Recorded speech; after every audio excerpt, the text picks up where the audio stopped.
The 3 years that have passed since the appearance of the first edition have brought many new Bitic publications. However, the editorial committee of our monograph has decided to retain its original outline while including several innovations referred to below. Thus, the 4 fundamental volumes of the history of Bitic literature remain unchanged in their basic composition and in the general arrangement of material.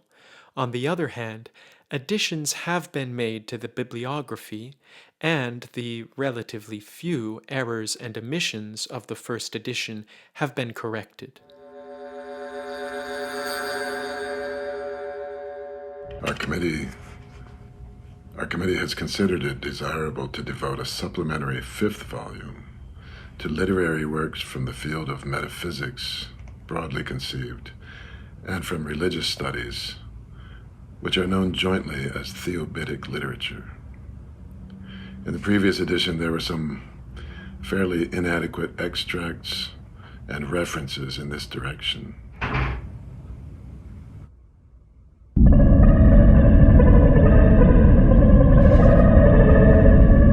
At the end of the last decade, a computer group from Brookhaven undertook a formal analysis of all mystical writings accepted by the Catholic Church as part of the Mysticism as a Channel of Communication project. The foundations of the study were the arguments offered by the Church for believing that in certain special states, mystics are able to communicate with God.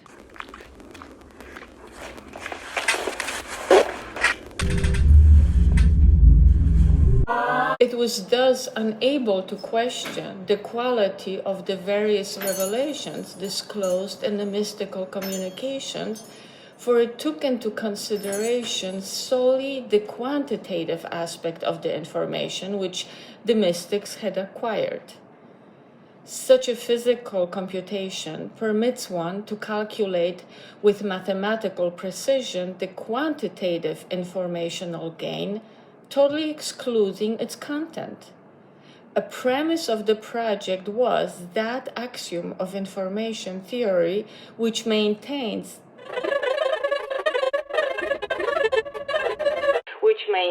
that the establishment of contact with the real source, that is the creation of a transmitting channel, must result in an increase in the quantity of information on the part of the receivers.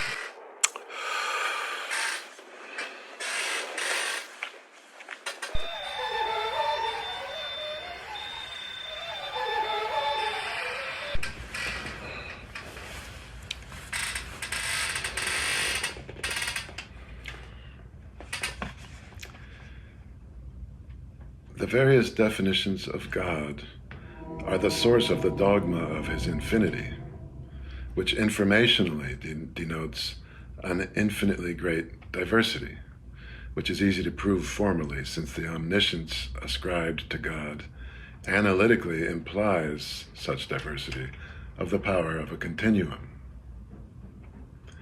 Thus, man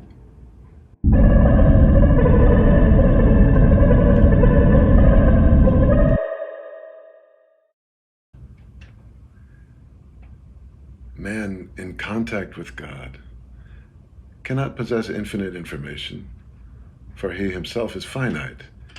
He should, however, show at least a small increase of information, limited by his receptivity. Yet on a numerical balance sheet, the writings of the mystics proved to be much more meager than the statements of people who are in contact with real sources of information, for example, researchers conducting scientific experiments.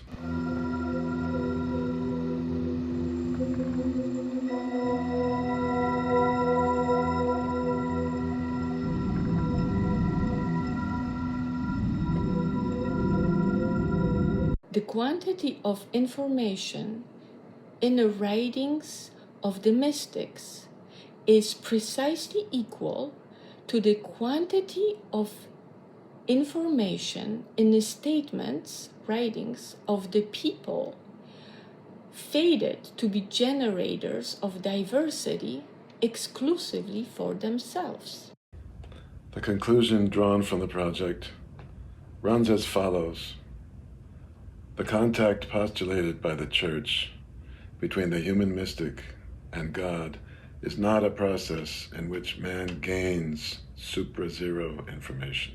This may indicate either that the communication channel postulated by the Church is a fiction, or that the channel indeed occurs, but the broadcaster maintains continual silence.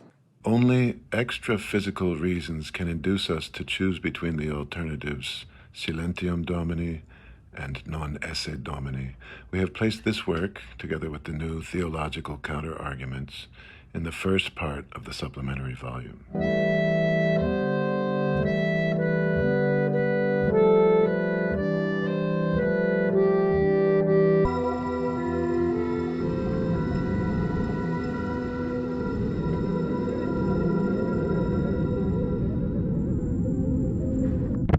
The most original product of theobatistics is a model of God which is sinusoidal and at the same time oscillating.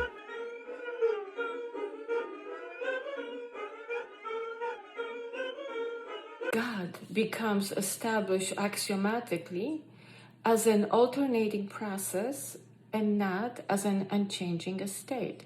He oscillates at the transcendental frequency between infinities of opposing signs, good and evil. For every time interval, in a physical sense, both these infinities are realized together, though not simultaneously. For God's good and evil pass into each other by turns, so a precise depiction of the process would be a sinusoid. Inasmuch as the propagation of both infinities, having, as they do, atemporal sources, participates in the life order temporarily, it can be demonstrated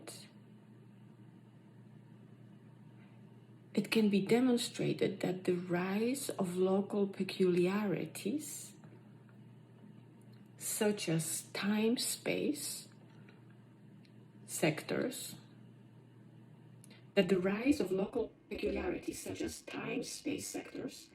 in which the equilibrium of good and evil is not maintained, is admissible, i.e., possible. At such special points, the fluctuations thus originate as deficiencies, and since with every successive change of signs the process curve must pass zero, in a universum which could itself last an infinitely long time, there exist not two, but three infinities, good, zero, and evil, all of which, translated into conventional Theodician language, signifies the coexistence in the same universum of God, his total absence, and his complete opposite in Satan. This work, sometimes reckoned to be theological and sometimes theoclastic, arose by way of formal speculation, owing to the attraction of the mathematical apparatus of set theory and the physical theory of the universe. Its author is Ontares II.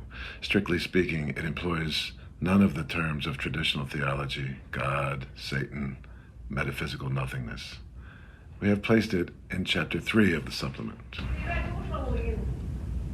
Another noteworthy theobitic work is a study by what are commonly called cold aggregates, since they run on cryotrons, which offers as God an infinite computer or an infinite program.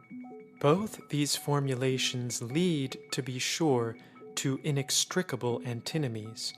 However, As one of its authors, Metax, observed in the epilogue, every human religion, when formalized, reveals a much greater number of contradictions of an analogous type. So, if the best religion means the least contradictory religion, then the computer is a more perfect image of God than man is.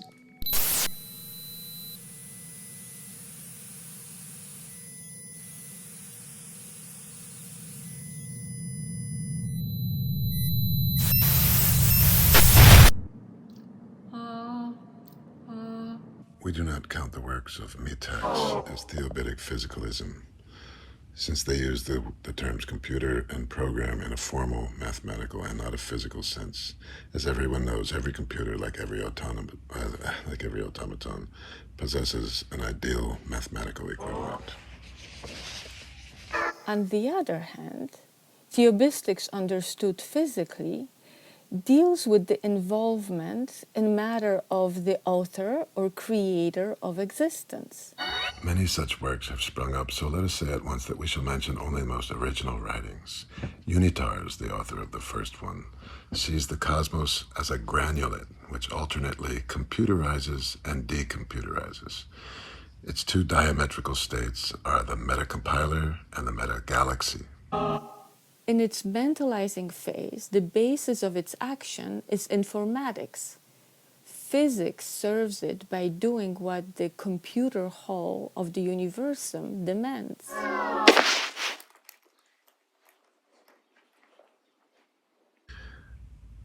But the substratum of this cosmic thinking ultimately assumes an explosive character, for the material groundwork of thought becomes increasingly unstable in its configuration, until that by means of which the metacomputer thought explodes and, as a supercloud of expanding fiery fragments, becomes a metagalaxy. The presence in the depths of its soulless phase of reasoning beings is explained, as it were, incidentally, for they are relics, fragments, litter from the previous phase.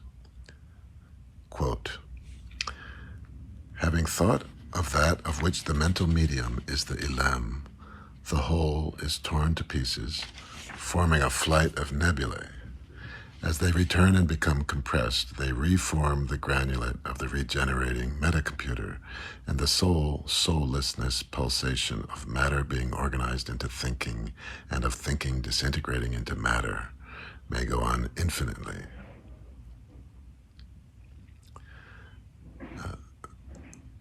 The reader will find other variants of this non-pulsating, pulsating theory in Chapter 6 of the supplement. We must probably regard as Bitic humor the theory that the universe looks as it does, because in all galaxies there are active astro-engineers endeavoring to sit out this cosmos, thanks to the acceleration of certain masses of vehicles to the speed of light. For a body at this speed may, in a space of time which in itself amounts to barely a few Earth months, sit out billions of years in accordance with the relativity